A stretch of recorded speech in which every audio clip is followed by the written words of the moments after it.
What's up guys, my name is Murr and today I wanted to go a little bit further into Guardian Tales. In today's video I'm going to cover things that I wish I knew when I played this originally through the main storyline, priorities in the game for beginners, summoning and team building, and some tips and some resources to help you make your party stronger.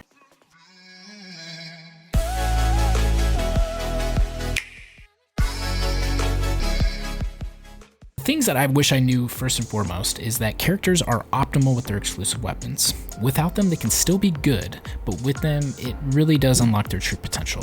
And just to give you guys an example of that, I've got Marina, right? Marina's got a really solid kit. She's a nice tank. She's got great skill, right? Her chain skill allows her to inflict 250% DPS and create 20% water shield around all party members. Really strong unit overall, even without a weapon. With her weapon, that's really where a lot of potential comes out of her. So she's got some really great crit chance. She's got matching type bonus. You've got skill damage, weapon skill, regen speed, pretty typical things with a weapon. But then you got pulling skill, which is specific to her as a unit, inflicts 150% of DPS to a wider range. So not only is it bigger, it inflicts more damage. And the weapon skill level is +4 for her only, so that's really nice. Now you can also limit break this to have an attack +10%, which is still that's a pretty big buff in all honesty. But beyond that, her special ability is 1-to-1 battle, and this inflicts 200. Just kidding! When using your pulling skill, the defense is increased by 30% for 5 seconds. Now, where this really shines is in the arena, because when you pull somebody within 3 seconds, that's before either person has their chain skill, and essentially she's really difficult to take down. So that's why a lot of people hate her. That's why there's a lot of memes about her just being way too overpowered, and the meta currently. And not only that, the game is creating a character that's going to basically improve her in the PvE content with improved crit chance. I'm excited about that. I'm really glad. It's a good time to be in the water squad. So this is just to show you guys like how having both the character and the weapon is really nice. Character synergies are also super important as well. So kind of like what I was saying before about water teams being like optimal right now. So if we take a look at the chain skills first off, this is the first part where character synergies work. So you have to have these match. So Marina starts off by using her chain skill, it unlocks hers. Then she puts him in an injured state. The injured state procs Coco here in the second spot. Her chain skill goes off, it puts him into an airborne state, then to Cat. Cat takes him from an airborne state, puts him back in an injured state, and then Rachel comes in, puts him in from an injured state, and puts him into I don't even know what that is, downed. Cool, put him into a down state. Party buffs are right here. You gotta unlock these through Heavenhold, which is your little town area, and then your collection through your equipment and your hero. You're gonna unlock these over time. So you're getting a ton here, lots of them, too many to go over. And then you're gonna have the team combination skill, which a lot of people do not talk about. So this current setup right here, right? I have 3 ranged characters. How I know that is if I go to detail, go to range. I got one tanker, and then these 3 right here are ranged. The team combination skill here would be unlocked if they were all rank 5. So I have to tier them up to rank 5 in order to unlock that special ability, which a lot of people have been asking questions about that. That's how you do it. So you ranking to level 5 not only unlocks a special ability, but once you get all of your characters in a party set up with that, then you can unlock the team combination skill, which is basically like a huge chain skill.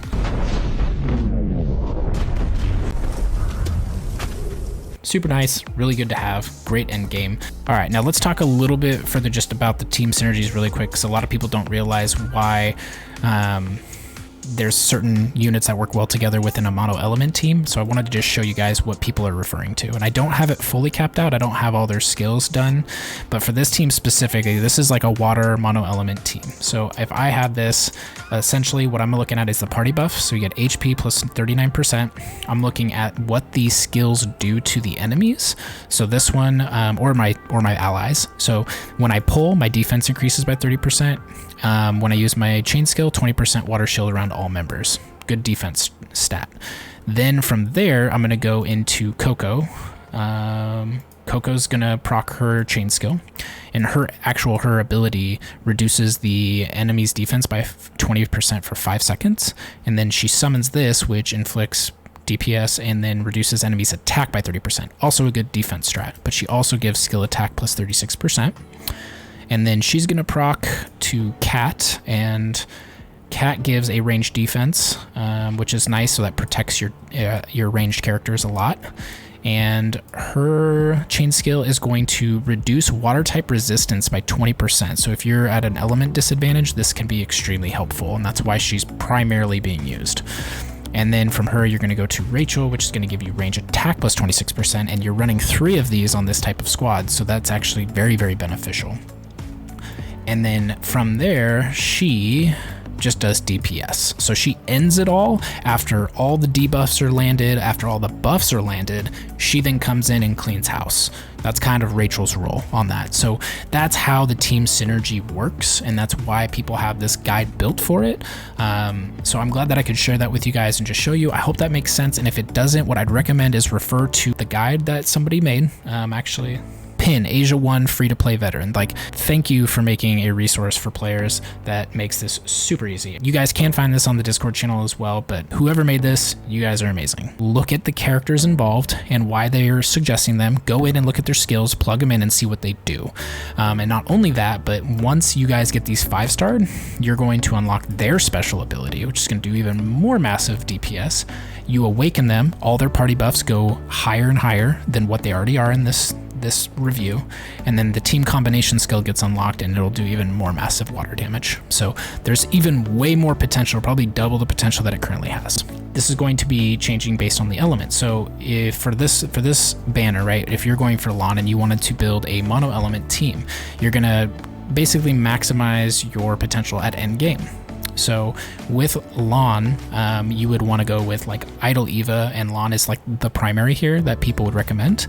But Rampang is a free-to-play unit you get in World 5, and then you get Knight, which you basically get at the beginning of the game, and then you have Amy in World 6. So if you don't have Idle Eva, you don't have Nari, if you just get Lawn, you basically have a mono element team that you get free to play in the game, which is right there by itself. This would be your focus. If you got Lawn and her exclusive, you could literally just make these your focus until you get Idle Eva or Nari, and just plug them in. I would replace Amy with Nari, and then I would replace the Knight with Idle Eva. Like, that's what I would do. So like that's where that would fit in, and then that way you guys actually have a pretty solid start to the game right there. The only thing that sucks is when you get into elemental disadvantages, but if you have like a powerhouse like this, like you got a healer, you got DPS, you have a tank that's really good, and then you got Nari who's also really great at DPS, and they synergize really, really well together. So yeah, I mean, that's a really great way to start. Like for me, I'm a water team right now, so I got Marina, and I did this all the wrong way originally, but now I'm gonna do Marina, Kat, Rachel, and Coco. Until they come out with a new character. I'm probably going to roll for it just because I do have a water team, and I'll probably replace, I would honestly say I'm going to have to replace like Coco, but I could be wrong. It depends. I can't remember what her skill stats are, but like I'm going to have to replace whichever unit does pretty much the same thing. And she's also a ranged unit, so she'll fit really well into that category. The next part is going to be equipment. Equipment is more important in the beginning because of the passive buffs I just showed you, collection sets, gems, random evolution materials, which allows you to be able to take ones you don't want, put them into ones you do want, and or not put them into ones you do want, but basically re-roll for a higher tier and hopefully a unique or a exclusive weapon for somebody. I think I've only pulled one exclusive by doing that. Going into like the priorities of the game, first and foremost, go through the story. It's a lot of fun, incredible humor, a lot of nostalgia. Reminds me of like the old school Age of Seasons Legend of Zelda game. The Heavenhold is the little town that you unlock at a certain point in the story. The progress and rewards there are super important to get through. You get a 3-star unique if you can get it 1 million SP, and it's Plitvice, which she's a warrior. Okay, so she's good DPS, but I think she's got some tanking abilities as well. You do still have to roll her exclusive though, but you can also get it through mileage. We'll get into that in a bit. You also get Libera, which is a night exclusive for 3.2 million. And then the other thing too, trees here. There's little trees that you can cut down each day, and you can get awakening stones, gold, things like that. There's one that's right here that you can do. There's a quest item in it, and just do those over time. They regrow back. And then this the little weird chick in the storyline, this little chick that's sleeping right now, she gives you like little random rewards throughout the day, like gold or gems. So make sure to check in, go here, collect, check in with her. Sometimes you'll accidentally click her, she'll give you stuff. going into the summons piece, this is really important. A lot of people probably overkill this section, but I think it's important to talk about, you know, goals with your team and like what you're doing as a beginning player, because a lot of times we just don't know, do I roll? Is it a good idea to roll? What do I do? So really, to go into this, the game had a really nice quality of life adjustment where your first 30 rolls in a character and equipment separately will grant you a unique guaranteed. Now, once you get your first guarantee, then it's basically all rates apply. The rate information that you get for summon chance is very, very slim. It's a 2% chance for the unit, and it's a 3% chance for an exclusive weapon. And even with the exclusive banners, like Nare and Lan right now, you only get a 1% chance of it being them, and a 1% chance of it being any other character. So you kind of got to be careful. And I think actually the rates, I believe, are actually a little lower for the guarantee. So I think there's a little bit more information on that. I don't have it right now. But important piece is that you go through this when you start the game, go for a character. Like if I went for Lan and I did my 30 rolls and got her, then I'm going to go for equipment, try to go for her as well. Stick with the weapon first, then go for that. That would be my personal opinion. But typically you're going to want to prioritize summoning characters first. And the reason I say that is because you get hero crystals, which are going to be useful for getting additional crystals to be able to help level up characters and limit break them, which should be the prioritized goal. You can use the mileage to be able to get the weapon essentially. Personally, right now, I'd recommend Lan. And the reason I would recommend her is because not the item information, silly. This one right here, that's not her either. God, Mur, get it together. So we've got a lot of really beneficial things with her going on. So if she hits 5 times, she throws a thunder fist at a wider range. So she's got an AoE skill. Her chain skill inflicts 400% of DPS and restores party members by 50%. So not only does she have a massive DPS, she's also got a heal for everybody. And the really cool thing is if you 5-star her, restores HP by 15% of the party member with HP lower than 50%. And it can resurrect any of your party members once in that round, which that's insane to me. Plus she has a party HP plus 40%, which is similar to Marina's, which I personally think she's a great overall starter unit in my opinion. So I would definitely go for her. And then if you get really, really lucky and you have a ton of gems, I would go for Nare because she's also a basic unit, and that would be really good for team synergy in the end game. So that would be my recommendation. Again, you really want to unlock their weapon. So you want to get Pure Bind. And the reason for that here is you'll see. So for her on hit, energy explodes by certain chance. So inflicts 20% of DPS and decreases melee defense by 20%. So not only does she have all that crazy stuff that was going on before, she also decreases melee defense for 5 seconds. Bro, that's insane. And she has skill damage plus 20%. And I actually pulled her last night on a random summon, and I already had Pure Mind from the last event, like I said, so I'm super excited to build her at some point. Should you reroll? A lot of people ask this question. You can. I don't recommend it. It's like 20 to 30 minutes of an investment. It can be really frustrating if you don't get it on the first 10 pull you do, because it takes 20 to 30 minutes to get it. And then you still have that guaranteed chance if you don't roll it on the first 10. So I personally wouldn't recommend it because it's a really, really big investment. And the thing is, you can't really go wrong on the 3-star unique, whatever you get. I mean, even if it's not a character that's meta right now, they could change that. Like Lan was overpowered and they nuked her a little bit. So, I mean, that's something I would just say, like, I would definitely recommend getting a pair. Would I re-roll over it? Probably not personally, because I just don't roll that way, but to each their own. If you guys think that it's worthwhile and you guys have the time investment to do it, I'd recommend going for Lan and her weapon right now, or Nare and her weapon right now. Either way, just make sure that you have a combo. That's what I would do if you're going to reroll. Now, now that you have your 3-star and their exclusive weapon, what do?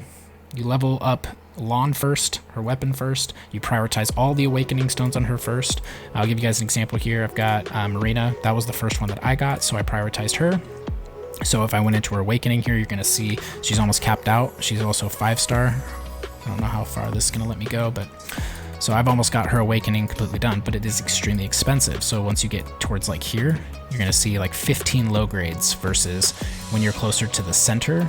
I want to say this was her first one right here. These cost, oh, they don't show anymore. It was like three of the low grade, and that's it. So keep in mind that it is different based on how far out you're getting, but you do get some really good substats for it. But yeah, you'll want to prioritize one unit, even if they are more expensive. You'll want to max them first. Rift dungeons. So Once you have those characters, you want to build them. You're going to go into the Adventure, Rift, and you're going to do Awakening daily. There's 3 daily that you can do.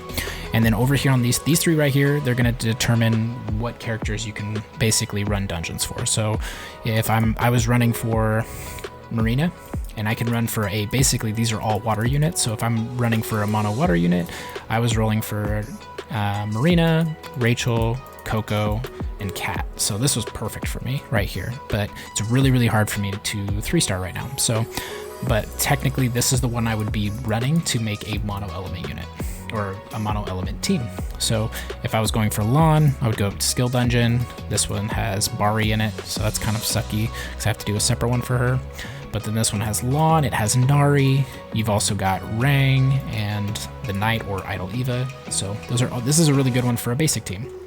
So I would prioritize this if you're working on that. And then if you're really worried about your game progression, your skills, I would also make sure that you're prioritizing item dungeons. Item dungeons are going to be your primary source of gold experience and strengthening hammers, which strengthening hammers you need for your equipment to level it up to max out at 63.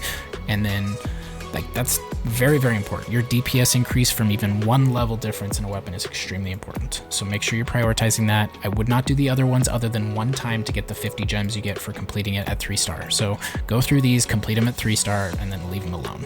And you still get, and the nice thing is you still get golden experience from the item dungeon. So it basically gives you the other 2. So that's why it's more valuable. So tips, make sure you guys go into the store each day and get your daily gold. They give you 2k gold and they give you a strength and hammer for 1k. So you basically want to get 1k gold and the hammer. And know your server times. So like in the arena, I have an hour ahead for my local time. So this is open right now. It's 1:30 in the afternoon, but it is 12:30 or 12 to 1 on their time period. So after this, I'm just going to run these really quick. But always do Arena and Coliseum for ranking gems, as well as for battle medals, which you can basically use to get some more stuff in the shop. And I'll show you guys that real quick. So you can go down here, battle medal, these 2 right here. Those are the ones you're going to go for. They're 600. I've got 354. I think you get 2 for a win, 1 for a loss. You get 10 tries a day in 1, and then I think you can probably do 10 in Coliseum as well. So you have a lot of opportunity to be able to get those, and it really doesn't take that long. I've only been playing for a month, and I have almost 2/3 of the way there. Also, guys, just don't stress on what you guys summon. The rates are really low. The game's pretty forgiving. They give you bi-weekly events with tons of currency, a lot of good story, rotating weekly currency with Arena, Coliseum, raid rewards. Don't get too serious about it. Like, you're gonna lose a lot, probably. That's fine. There's whales in this game, just like every other game, and that's primarily just for the PvP content. And then once you guys do your summons, even if you've done a lot and never got anything, this is where you can spend your mileage. You can just get the 5-star or the 3-star units, or you can get the green weapons only. I want you to hear me on that. Green weapons only. Do not ever use this to get yellow. Just don't. Like right now, I don't have Cat's bow, the Marauder. No, I lied to you. Is it the Marauder? Yeah, I don't have this one, and I want it, but I'm absolutely not. Absolutely not. Yeah, like don't ever go for those. Always go for the uniques. Otherwise, you're just wasting. That would be so terrible. I'd feel really bad for whoever did that. Now, packs. This part's important for people who do want to spend money or like, hey, what's worth it? I would say starter pack first. Best value of the money. It's only available for a limited time, then it's gone forever. I only get it once. Then I would say the Awakening Stones pack, super impactful for progression. I think that's amazing. And then the Summon Everyday pack. This gives you 100 gems for the paid summons. You can even accrue them if you don't like the ones that are currently going on and use it next time. So definitely recommend those. Outside of that, this is really just going to be based on whatever you're willing to spend, but I really don't recommend it. I mean, these are okay. A lot of people say they wish they did this, but personally, if you get to a point where you can run dungeons, I see like I don't want a cheat path to lower the amount of effort it's going to take for me to do that, because then I'm not going to appreciate it. That's just me. Alright guys, you made it to the end of this video. I really appreciate you guys coming in, sticking around for this entire video. I hope that you guys got a lot out of it. This is all the information that I wish I would have had originally, or some kind of like, I guess, progression tutorial walkthrough of just like what I need to know about this game in order to make the right decisions to start out, so that way I don't end up spending money on stuff that's not necessary, or just wasting time doing stuff that doesn't matter or isn't important, or building the wrong characters and wasting resources. Nobody likes doing that stuff. So please go ahead and comment down below any questions you have, and I'll get back to you within the day. And make sure to hit the subscribe button. I'm trying to get up to 100 people just so I can get that custom link, as well as if you guys want to follow along my journey, you guys can follow me on Twitch. I'm also a streamer on there as well, so you guys can come by anytime. My dogs say hello, and I will see you guys in the next one.